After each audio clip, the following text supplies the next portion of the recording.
Doctor Pawase अर्धांगवायू पुनर्वसन आणि निसर्गोपचार केंद्र। निसर्गरम्य आणि प्रदूषणमुक्त वातावरणात 20 कॉटचे उत्तम मशिनरी आणि सर्व सुविधा उपलब्ध असलेले सुसज्ज निसर्गोपचार केंद्र।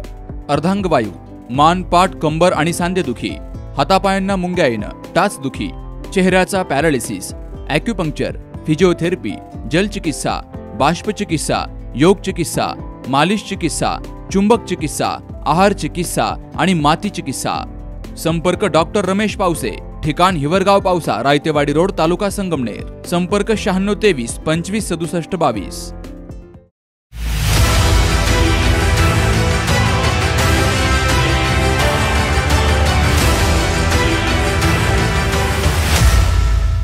कोण होणार खासदार या सी न्यूज मराठीच्या कार्यक्रमात आज आलो आहे आपण अहमदनगर जिल्ह्यातल्या खडकी गावामध्ये। आता शेतकऱ्यांचे काय प्रश्न आहेत या शेतकऱ्यांकडून जाणून घेणार आहोत आपण। काय बाबा, काय प्रश्न आहेत आपले? आता कोण होणार खासदार? नाही, आता खासदार कोणी हो, जो शेतकऱ्याच्या पाठीमागे आहे त्याच्या मागे आम्ही पूर्ण उभे आहे। शेती सगळी शेतकऱ्याला अवलंबून असते। शेतकऱ्यांनी पिकवलं तर जनता खाईल, नाही पिकवलं तर काय खाणार? शेतकऱ्यांनी एकी करा पाहिजे।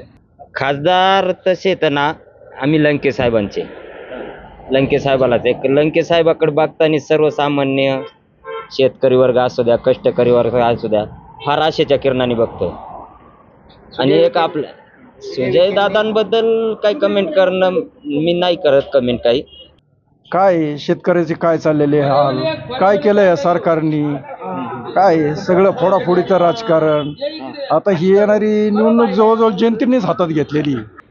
मला वाटतं 8 डिसेंबरला 2023 8 डिसेंबर 2023ला कांद्याची पूर्णपणे निर्यात बंद केली, तरी सुद्धा आपले खासदार चकार शब्द काढायला तयार नाहीत। म्हणजे हे कुठल्या प्रकारचा न्याय? 10 लाख शेतकऱ्यांनी जर तुम्हाला मतदान केलं असेल आणि तुम्ही त्याविषयी एक शब्द सुद्धा बोलायला तयार नाही, म्हणजे आम्ही कुठल्या मुद्द्यावरती तुम्हाला मतदान करायचं?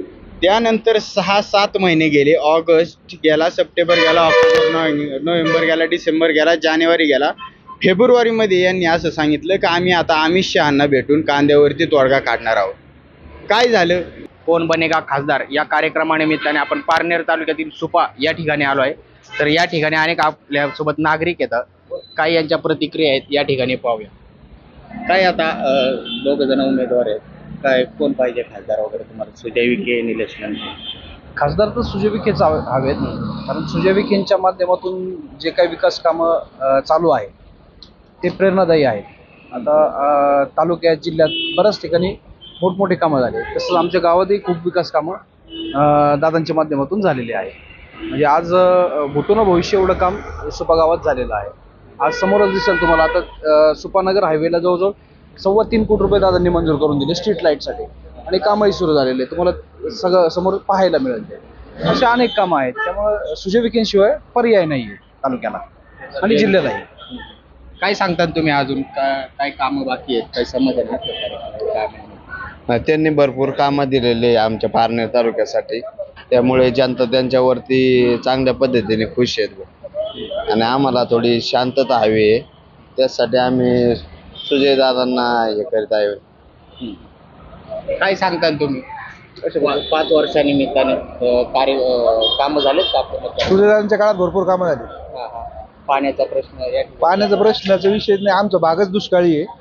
पण आम्हाला आता सध्या मुळा डॅम, आम्हाला पाणी कमी पडत, मुळा डॅमचं पाणी पालकमंत्र्यांनी आम्हाला चालू करून दिलेलं आहे। कामं भरपूर प्रमाणात आमच्याकडे सुजयदादाच्या माध्यमातून भरपूर कामं झाली। या ठिकाणी अजून काही नागरिक येतात, त्यांना विचार काय सांगा 5 वर्षाच्या काळात काय कार्यक्रम झाले? 5 वर्षातला हा आमचा फिक्स खासदार आणि दमदार खासदार। असे आंडू पांडू खासदार आमच्याकडे नाहीत कोणी, कारण की खासदारांचं काम सांगतं, काम बोलतं, कामच आहे त्यांचं। नुसते आश्वासने किंवा थापा नाही, ते जे शब्द देतात ते शब्द पूर्ण करतात। नारळ फोडून बोर्ड लावून आमच्याकडे कामं नाही त्यांची, ते आमच्याकडे कामं केले त्यांनी, न स्वतः उद्घाटन नाही तर परस्पर स्थानिक कार्यकर्त्यांकडून उद्घाटन करून घेतले। परंतु आमचे काही लोकप्रतिनिधी आहेत, बोर्डाला येतात पण काम सुद्धा होत नाही। म्हणजे असं एक परिस्थिती आहे आमच्या तालुक्यामध्ये। त्यामुळे आमचं खासदार हे सुजयदात. काय अजून अपेक्षा? अपेक्षा काय नाही, खासदारांनी इथून पुढे असंच आम्हाला जे आतापर्यंत प्रेम दिले आणि अशीच कामं दिली इथून पुढे द्यावं हीच अपेक्षा आहे आमची. काय अजून अपेक्षा आहेत?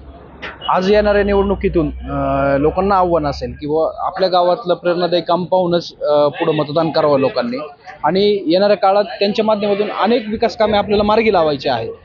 आजपर्यंत जे झाले हा तर ट्रेलर आहे, पिक्चर अजून बाकी आहे. सुपा एक मध्यवर्ती गाव आहे.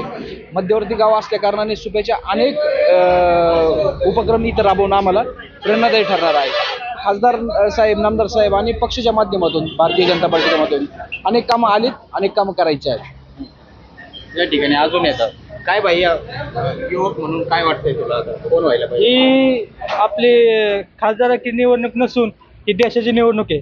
देशासाठी आम्ही मोदींच्या मागा खंबीरपणे उभे आहोत आणि सुजयदारांना ह्यावेळेस आम्ही पुन्हा खासदार बनवणार. या ठिकाणी अजून काही नागरिक येतात, यांच्याशी आपण संवाद साधणार आहे. काय सांगतात बाबा, या ठिकाणी आता निवडणुकीची रणधुमाळी सुरू झाली आहे. कोण पाहिजे आपल्याला खासदार? काय कार्यक्रम कामं झालीत का आपल्या मतदारसंघात? आमच्या मतदारसंघात बऱ्यापैकी कामं आहेत खासदार साहेबांची, तशी काय अडचण नाही. सुजयविकेच खासदार पाहिजेत आम्हाला तशी. काय सांगतात तुम्ही? आम्ही काय सांगणार आहे दादा, आम्ही आहेत बिझनेसमॅन. आम्हाला या क्षेत्रातलं काही कळत नाही. राजकारण कशाला म्हणते हे आमच्या डोक्याच्या वरून जाणार आहे. आम्ही फक्त मोदी साहेबांकडे पाहून काम करतो. आता जिल्ह्याला खासदार कोण व्हायला पाहिजे? खासदार पाहिलं हायचीच होईन, कोण व्हायला पाहिजे? दुसरं कोण व्हायला पाहिजे? काय कामं झालेत का?